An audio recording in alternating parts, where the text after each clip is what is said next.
every morning with drive.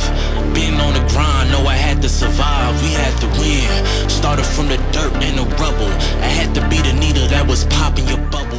Hello and welcome into the Rookie Prospect Profile Series. This is a Zilla Fantasy Elite production. Today we're going to be looking at tight end Jared Wiley within the rookie tight end machine learning models. Will Jared Wiley rise to the occasion or fall short of any sort of expectations of starting in our fantasy lineups? Don't miss out on the insights from our advanced algorithms to get the answers. Jared Wiley was drafted in the 4th round of the 2024 NFL Draft. He was pick number 131 overall.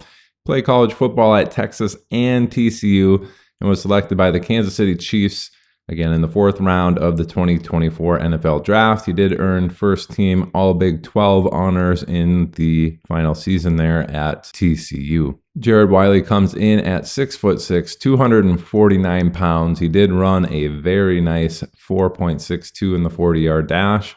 37-inch vertical, which is pretty solid. He had a 21.8% college dominator rating and a 13.3% college target share, which isn't super great, but it's perfectly fine for tight ends coming into the NFL. So how are they going to look? Let's go take a peek at the first season predictions and see what we see in his profile. And unfortunately for Jared Wiley, we see he is one of the worst in the class, number 12 across the board in terms of rank, outside of his 75th percentile rank being 10th best.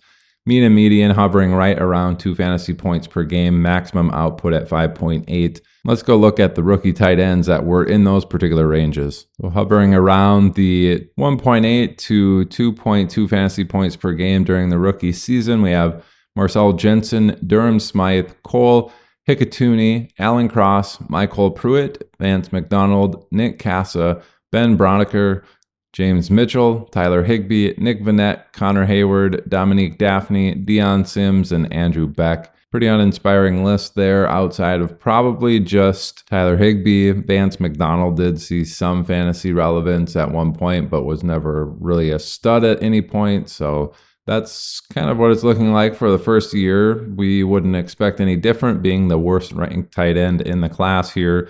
Maximum output around 5.8.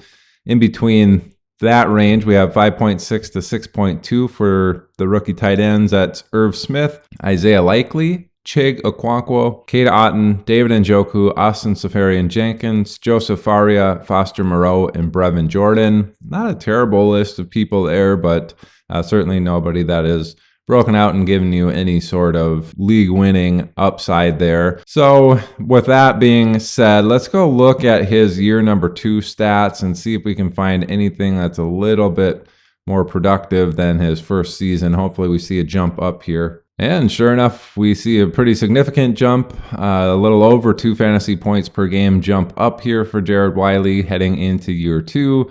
So really predicting a big jump up here. CV at 33.8 is just beyond that 30% threshold. We'd like it to be under, but it does feel fairly confident in this despite the low values, or relatively low values at 4 fantasy points per game. So we do see the 5th best mean and median there, just above 4 at 4.29 and 4.15 respectively. Maximum output now in the double digits at 10.91. That is the 4th best in the class. We know this guy's pretty athletic, has a pretty good speed score, so probably part of why it's saying in year 2 he could see a breakout.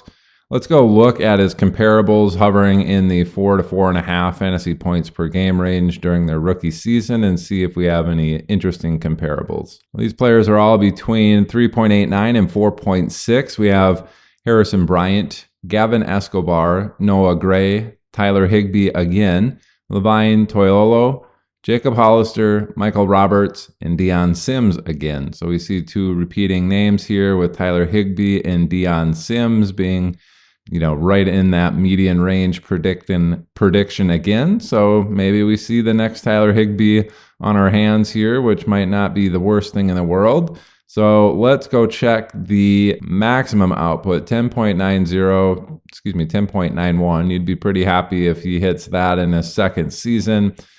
Just for context, in the last 11 draft classes, that would be inside the top 10 tight ends. It would actually be better than Trey McBride last year at 10.68, and just below TJ Hawkinson's second year, which was 10.96, and he was the 8th best tight end in the last 11 draft classes in terms of year 2 fantasy output. A little bit below that, Hunter Henry 10.6, Jake Ferguson last year 10.42.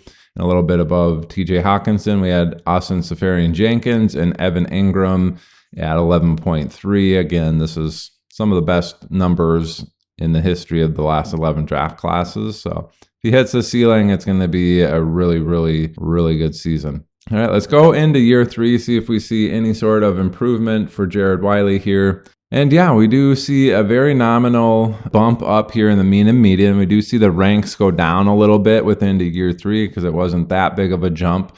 But if you start looking at the graphs on the bottom, you can see, hey, those are getting pretty condensed there, right in the middle with a long tailing edge there. So it's predicting a lot of them are going to be like in between the 3.5 to 4.5 range, but we do have quite a few outcomes above that 90th percentile that just extend out. So it's looking like this profile has a pretty decent chance to hit some of these larger numbers just moving forward, depending on what the situation is. So let's go look at these numbers. 4.0 to 4.5 fantasy points per game during their 3rd season. Which tight ends were doing that? And these are the tight ends we all have between 3.92 and 4.6. We have Durham Smythe, Colby Parkinson, Timothy Wright, Noah Gray, who we saw last in the year 2 model, Crockett Gilmore, Lawrence Cager, the converted wide receiver, Michael Rivera, and Richard Rodgers. If you're wondering, Richard Rodgers at 4.6, Tyler Higbee just above that at 4.7 was just outside of the range we were looking at, but another potential comparable is Tyler Higbee here, almost within that particular range. So must really liken him to Tyler Higbee to be seen pretty much in all 3 of these. The maximum output at 11.02 would be almost inside the top 10 within the last 11 draft classes. We have Dallas Goedert at 10.58, Mike Gesicki 10.62, Dawson Knox 10.94, Eric Ebron 11.1, and then Cameron Brate and Zach Ertz both hit 11.4. And at that point, you're getting inside the top 10 year 3 tight ends of the last 11 draft classes. All right, so pretty decent profile so far. Outside of that first year, we do see some improvement and maybe some pretty solid names. Do we see another jump up into year 4? And yes, we do, almost getting into the 5.5 to 6 fantasy points per game range for his mean and median. Again, we see kind of a longer tailing edge there. Same with the year 3 on the graphs on the bottom. So a lot of outcomes it's saying in between the 90th and 100th percentile that just kind of extend out. His maximum output, 4th best in the class at 14.24 fantasy points per game. The mean and median, the 5th best in the class here at 5.91 and 5.54 respectively. Let's go look at that range, see who was hitting that in their 4th season in the NFL. There's not a ton of guys within this range in their 4th season, but in between 5.2 and 6.2 fantasy points per game. We have Darren Waller at 5.2. We know he went on to have some major success. CJ Fedorowicz, Jesse James, Foster Moreau, Deion Sims we see again here, Gerald Everett, and Jeff Swaim, all in that 5.2 to 6.2 fantasy points per game range.